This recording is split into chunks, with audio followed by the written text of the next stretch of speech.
Well, each one of them, I'm from Brownsville, Brooklyn. I'm not afraid of nobody. In the ring or out of the ring, they got a gun or a knife, and I'll show him that too. Mike Tyson never held back when talking about Trevor Berbick. From their brutal 1986 title fight to the former champion's shocking death, Iron Mike always had something to say. But now, Mike's recent revelations about what really happened when Berbick was murdered are changing everything we thought we knew. Let me break it down. Mike Tyson finally speaks on Trevor Berbick's brutal murder. When Mike Tyson sits down for an interview, you never quite know what you are going to get. The man who once terrorized the heavyweight division with his ferocious power has become known in his later years for his candid, often brutally honest reflections on boxing, life, and the people he encountered along the way. And when the topic of Trevor Berbick comes up, Tyson does not mince words, not even a little bit. I'm the champ, but don't bother me, He's trying to get what I want, what I have. When it really comes down to the facts, I really don't care what anyone expects.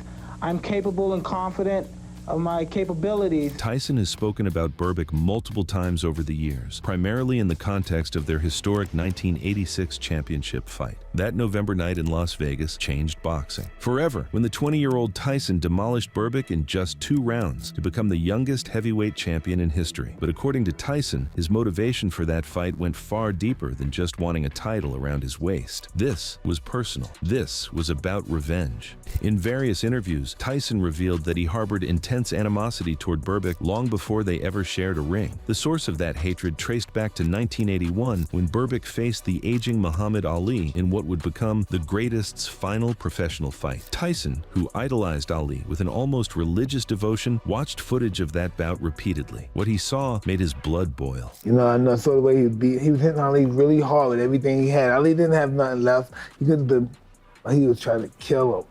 I said, I can't wait till I get him. Tyson described seeing Berbick hitting Ali really hard with everything he had when Ali did not have anything left. In Tyson's eyes, Berbick was trying to kill a faded legend who had no business being in the ring anymore. That image burned itself into Tyson's memory, and he made a promise to himself. When the opportunity came, he would make Berbick pay, and Berbick did. But the story does not end there. 20 years after their championship encounter, Berbick met a fate that shocked the boxing world. On October 28, 2006, the former WBC heavyweight champion was found dead in a churchyard in his hometown of Norwich, Jamaica. He was 52 years old, and the manner of his death was nothing short of horrific. Tyson's most detailed public comments about Berbick's murder came during a 2020 Vlad TV interview that sent ripples through the boxing community. When asked about the killing, Tyson's response was as cold as it was revealing. He stated plainly that he was not surprised by what happened to Berbick, not one bit. According to Tyson, he had heard through the neighborhood and from people who knew Berbick personally that the murder stemmed from some kind of beef over property, but that was only part of the story. Tyson went further, describing Berbick as kind of like a bully tough guy. And here is where Iron Mike dropped some serious wisdom about the dangerous combination of being both a professional fighter and a street bully. He was kind of like a bully tough guy, so you gotta be careful. You're a fighter and you're a tough guy. The odds of you living long is just not good. Not good, right? It's bad enough that you're a boxer or a tough guy. Now you're both of them.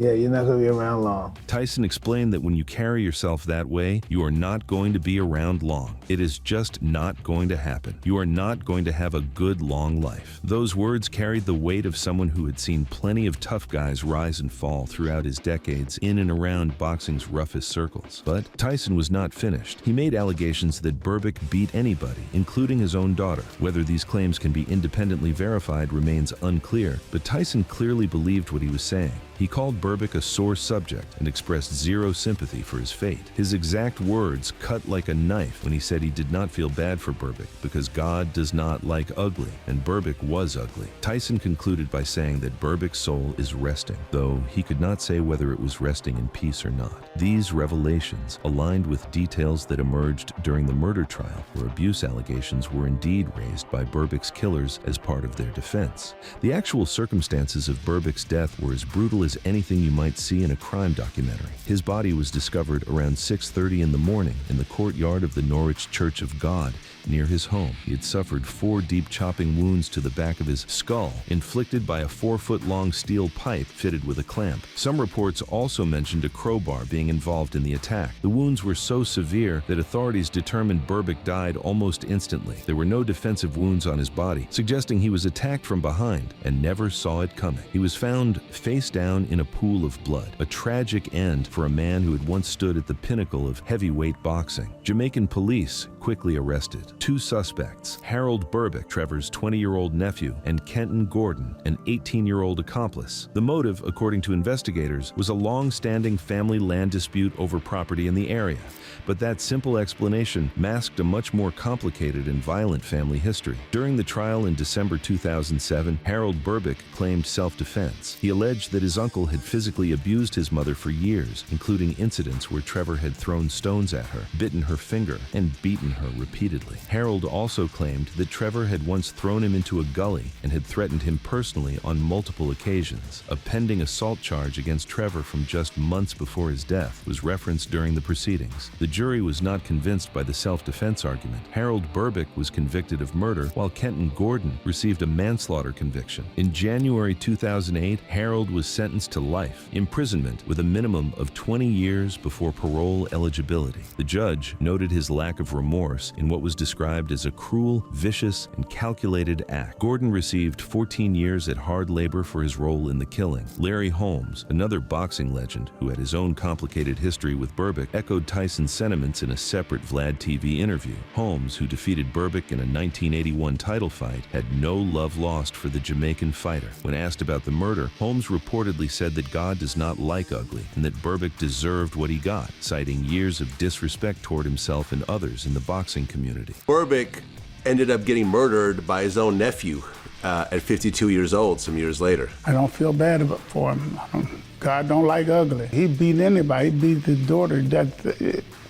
Let me forget about that guy because this is so tragic. The media coverage of Tyson's comments resurfaced periodically between 2020 and 2021, often framed as revelations in sensationalized headlines. But boxing historians point out that Tyson did not actually introduce any new evidence about the case. What he did provide was a personal anecdotal layer that portrayed Berbick as someone whose violent tendencies ultimately caught up with him. Tyson's hearsay from mutual acquaintances reinforced the narrative that Berbick had made plenty of enemies throughout his life, both inside and outside the ring. Public discourse on social media platforms often highlights the irony of Berbick's end. Here was a man who had traded punches with 3 of the greatest heavyweight champions in history, Ali, Holmes, and Tyson, only to be killed by his own nephew in a dispute over family property. The man who absorbed Ali's final punches and survived Tyson's devastating power could not survive a disagreement with his own blood relatives. The murder remains one of boxing's most tragic endings, a cautionary tale about how life outside the ring can be far more dangerous than anything that happens between the ropes. The real origin of Mike Tyson's hatred for Trevor Berbick and the Muhammad Ali connection. To truly understand why Mike Tyson harbored such deep resentment toward Trevor Berbick, you have to understand the almost supernatural bond between Tyson and Muhammad Ali. This was not just admiration from one fighter to another. This was something closer to worship, a connection that shaped Tyson's entire approach to boxing and life. The story begins in the mid-1970s when a young Mike Tyson was locked up in the Spofford Juvenile Detention Center in the Bronx. Tyson was around 10 or 11 years old at the time, already well on his way to becoming a career criminal. By his own admission, he had been arrested 38 times before his 13th birthday.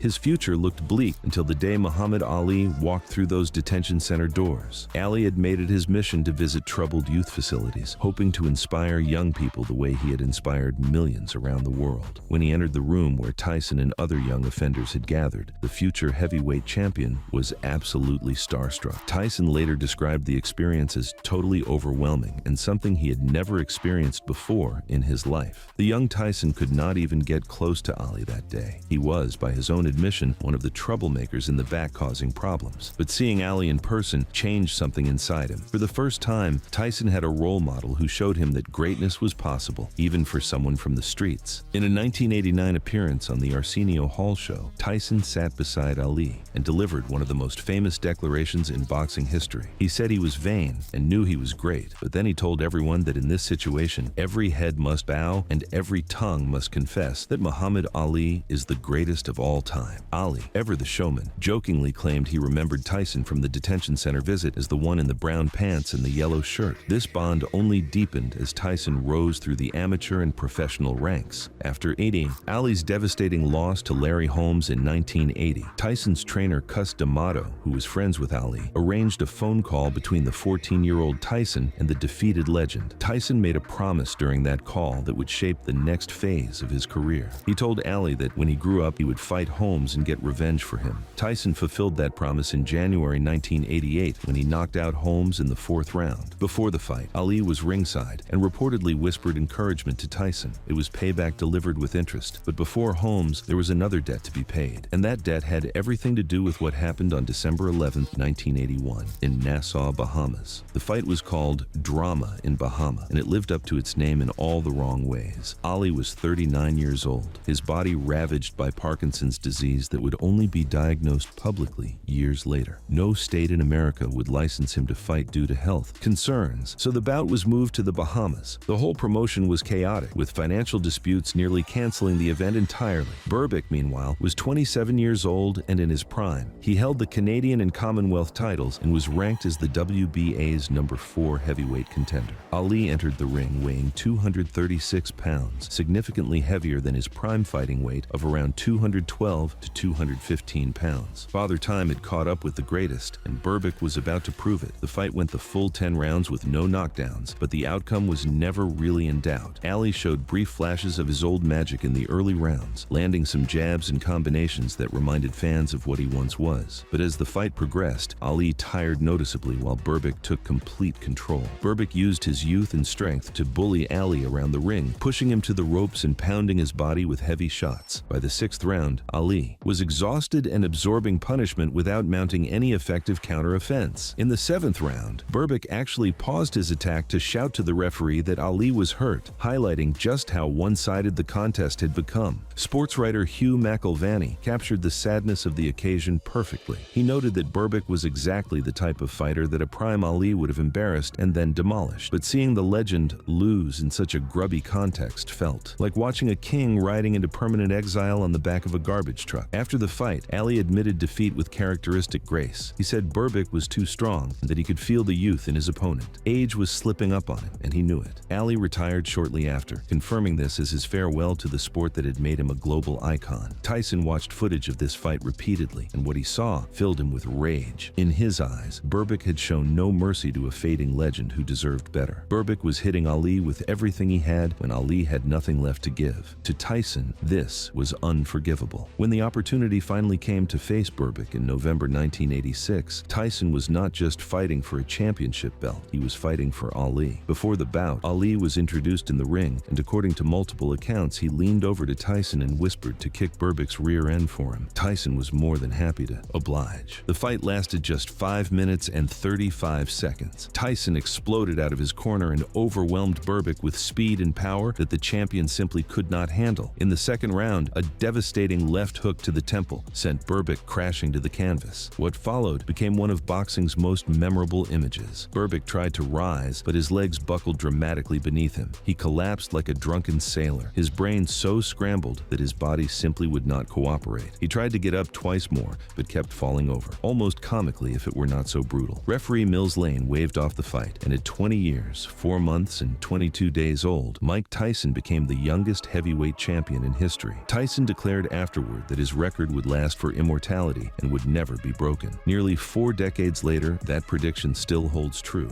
But Berbick's troubles extended far beyond losing his title to Tyson. Throughout his life, he faced multiple serious allegations of assault and sexual violence. In 1991, he was arrested for sexually assaulting a 26-year-old woman who had worked as a babysitter for his children. According to testimony, Berbick drove to her Miami apartment, forced his way in, struck her, held her down, and assaulted her. In February 1992, a jury convicted Berbick of sexual battery by physical force and burglary with assault after deliberating for just 2 hours. DNA evidence linking him to the crime was presented during the trial. He was sentenced to 4 years in prison, serving approximately 15 months before parole. He later violated parole conditions, leading to additional legal troubles and eventual deportation from the United States in in 2002. There was also an earlier 1988 case where Berbick pleaded not guilty to sexually assaulting a teenage girl in Halifax, Nova Scotia in August 1985. Berbick had multiple convictions for physical violence. In 1991, he was convicted of misdemeanor simple assault for holding a gun to his former business manager's head and accusing her of stealing $40,000. Reports also mentioned him assaulting a man he believed was involved with his wife. These were not the actions of a man who had his life together. Berbick's post-boxing years were marked by erratic behavior, including bizarre claims that he had been drugged before the Tyson fight and involvement in fringe religious activities. His reputation as someone who was difficult to deal with followed him wherever he went.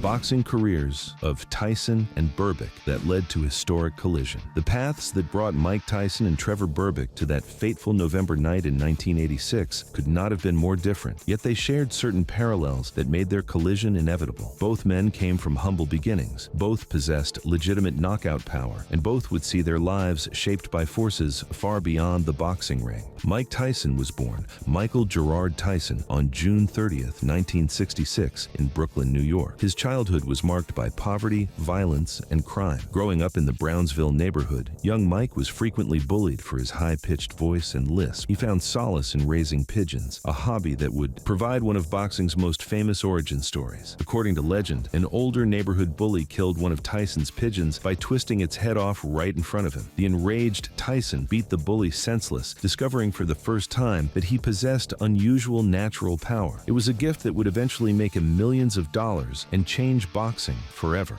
By age 13, Tyson had been arrested 38 times. His future seemed destined for prison or an early grave until he was sent to the Tryon School for Boys, a reform school in upstate New York. There, a counselor named Bobby Stewart recognized Tyson's raw athletic potential and introduced him to legendary trainer Cus D'Amato. D'Amato saw something special in the troubled teenager. He became Tyson's legal guardian and dedicated himself to molding the young fighter into a champion. D'Amato taught Tyson his famous peekaboo style, emphasizing head movement, speed, and explosive combination punching. The transformation was remarkable. As an amateur, Tyson compiled a 24-3 record. He won gold medals at the Junior Olympic Games in 1981 and 1982, showcasing the devastating power that would soon terrorize the professional ranks. However, he lost in the 1984 Olympic trials, prompting his decision to turn professional. Tyson made his professional debut on March 6, 1985, at age 18. He stopped Hector Mercedes in the first round in Albany, New York, and thus began one of the most devastating knockout streaks in boxing history. That first year alone, Tyson fought 15 times and won all by knockout. 12 of those victories came in the opening round. The young phenom earned nicknames like Iron Mike and Kid Dynamite as he tore through the heavyweight division. By the time he faced Berbick for the WBC title, Tyson's record stood at 27-0 with 25 knockouts. Opponents were not just losing to him, they were being destroyed with a ferocity that boxing had rarely witnessed. Tragically, Cus D'Amato passed away in November 1985, just over a year before Tyson would achieve their shared dream of becoming heavyweight champion. D'Amato never got to see his pupil wear the belt, but his influence remained embedded in everything Tyson did inside the ring. After defeating Berbick for the WBC title in November 1986, Tyson embarked on an unprecedented unification campaign. He added the WBA title in March 1987 by defeating James Bonecrusher Smith via unanimous decision. Then came Pinklon Thomas, whom Tyson stopped in the 6th round in May. Finally, in August 1987, Tyson defeated Tony Tucker to claim the IBF belt. At just 21 years old, Mike Tyson had become the undisputed heavyweight champion of the world. He was the first fighter to hold all 3 major titles simultaneously since Leon Spinks in 1978. The dominance continued with a series of title defenses that read like a greatest hits album of destruction. In January 1988, Tyson knocked out Larry Holmes in the 4th round, fulfilling the promise he had made to Muhammad Ali years earlier. Then came Michael Spinks in June 1988, a fight that lasted just 91 seconds. Tyson earned $22 million for about a minute and a half of work. By 1989, Tyson's record stood at 37-0 with 33 knockouts. He had recorded 19 consecutive first-round victories during his early career. Despite standing just 5 feet 10 inches tall with a 71-inch reach, Tyson's explosive power and relentless pressure made him seem invincible. Then came February 11, 1990, and the upset that changed everything.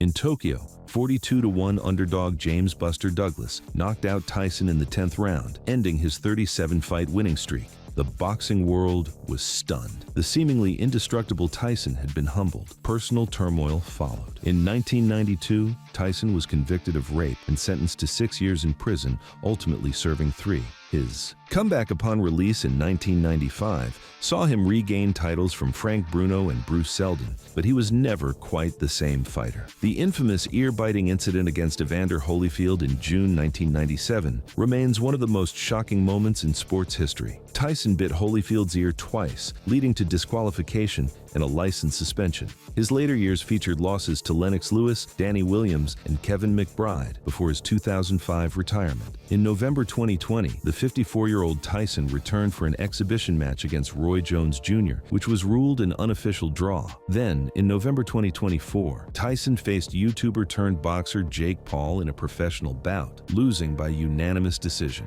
His final professional record stands at 50-7 with 44 knockouts. Trevor Berbick's path to that championship night was considerably longer and more winding. Born August 1st, 1954, in Norwich, Portland Parish, Jamaica, Berbick did not take up boxing until he was 19 years old. He had a brief amateur career with a claimed record of 8-3 and represented Jamaica at the 1976 Montreal Olympics, losing in the first round of the heavyweight division. Berbick also won a bronze medal at the 1975 Pan American Games before emigrating to Canada, where he settled first in Montreal and later in Halifax. He turned professional on September 27, 1976, and would go on to compile a career record of 49-11 and won with 33 knockouts over 61 professional fights, spanning 24 years. Standing 6 feet 2 inches tall with a 78-inch reach, Berbick was known for his solid fundamentals, durability, and genuine knockout power. He won the Canadian heavyweight title in 1979, 1982, another notable victory against a future WBA champion. The Holmes fight in April 1981 saw Berbick challenge for the WBC title in a 15-round bout that went the distance. Holmes won by unanimous decision, but even the champion praised Berbick's toughness afterward, noting that he was strong, confident, and could take a punch. Then came the Ali fight in December 1981, the victory that would define Berbick's legacy more than any other. Defeating the greatest in his final professional bout gave Berbick a place in boxing history that could never be taken away, even if the circumstances were bittersweet. Berbick's crowning achievement came on March 22, 1986, when he defeated Pinklon Thomas by unanimous decision in Las Vegas to capture the WBC heavyweight title. At 31 years old, he had finally reached the mountaintop. The celebration, however, would be short-lived. 8 months later, Tyson took everything from him in 2 rounds. After losing to Tyson, Berbick continued fighting until May 26, 2000, when at age 45, he defeated Shane Sutcliffe by unanimous decision to reclaim the Canadian heavyweight title in his final professional bout. His post-Tyson record was 19-7, with no further title shots at the world level. His career, while not that of a dominant champion, featured legitimate victories over quality opponents and demonstrated remarkable longevity. But as Tyson noted in his revelations about Berbick's character, the former champion's troubles outside the ring ultimately overshadowed his accomplishments inside it.